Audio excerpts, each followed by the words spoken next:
Welcome back. Time now for news from the left. First up, some grade A propaganda from Politico. Maybe the most painful headline I read all week. Coming right as we enter into a recession from Politico. Somehow, some way, Joe Biden is back in the game. After enduring a brutal year, Biden is suddenly on the verge of a turnaround that the White House believes could salvage this summer and alter the trajectory of his presidency. Is there anybody on this planet, I don't care what your politics are, that think that Joe Biden is about to right the ship and turn around everything? I mean, he's going down in a ball of flames, and he can barely even think or function or move at this point. I don't know what they're smoking over at Politico, but on this Friday night, I'd love to take a puff.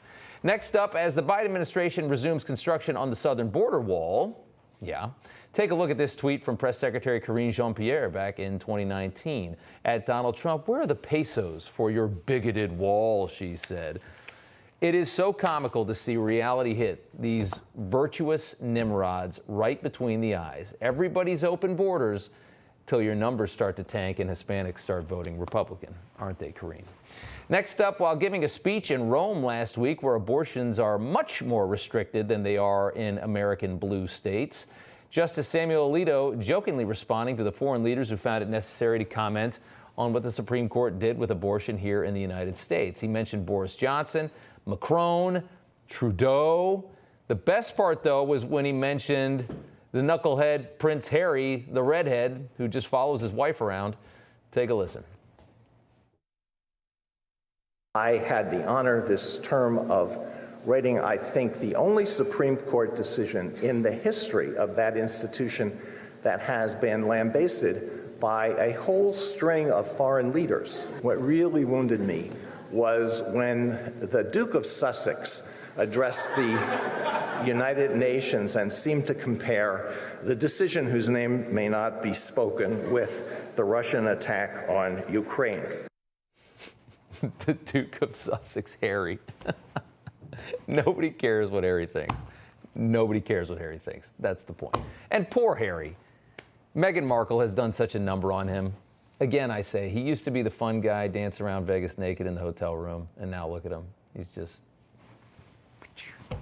Moving along, a New York City health commissioner is calling for the WHO to rename the monkeypox virus because they think that calling it monkeypox is racist. Ashwin Vasan saying, we're calling on the World Health Organization to act immediately to rename monkeypox. We have a growing concern for the potentially stigmatizing effects that the messaging around the monkeypox virus can have on vulnerable communities. Well, what does that mean? For a little background, just so you know, according to the CDC, monkeypox was discovered in 1958 when 2 outbreaks of a pox-like disease occurred in colonies of monkeys that were kept for research. So it is a disease that came from monkeys where they have pox marks. You call it monkeypox. Makes a lot of sense to me.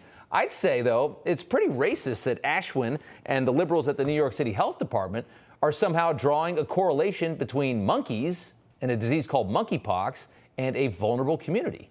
I'd like to know what they're insinuating over there. That's the funny part. Finally, on Wikipedia, the page for recession has been edited 41 times in recent days. Due to these repeated attempts to alter the definition, a Wikipedia administrator has placed a pause on edits to Wikipedia's recession page by unregistered users until early August.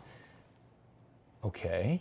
Elon Musk reacting to the news saying, quote, Wikipedia is losing its objectivity, and tagged Jimmy Wales, the founder of the site. And you've seen this in so many different ways. They're just trying to change definitions and just alter your perspective on what's actually happening to this country. And I've been saying this, wait till they figure out how they can manipulate the data. Wait until they get to the guys that actually come up with the GDP numbers and the inflation numbers. Wait till they get to them. And they say, well, why would you count that in there? You shouldn't count that in there. That's not right. Let's stop doing that. Wait till they start doing that. Then we'll really be living in China. Really be something else then. They're already starting to change the definition of words, which is what they do in authoritarian countries. Just wait.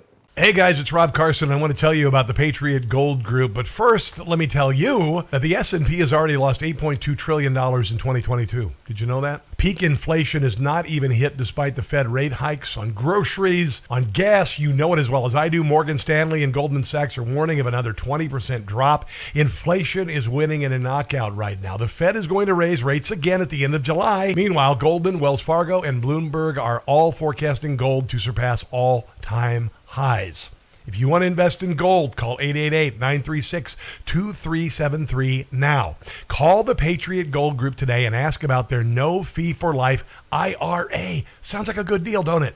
Here's the number, 888-936-2373. 888-936-2373 for the Patriot Gold Group.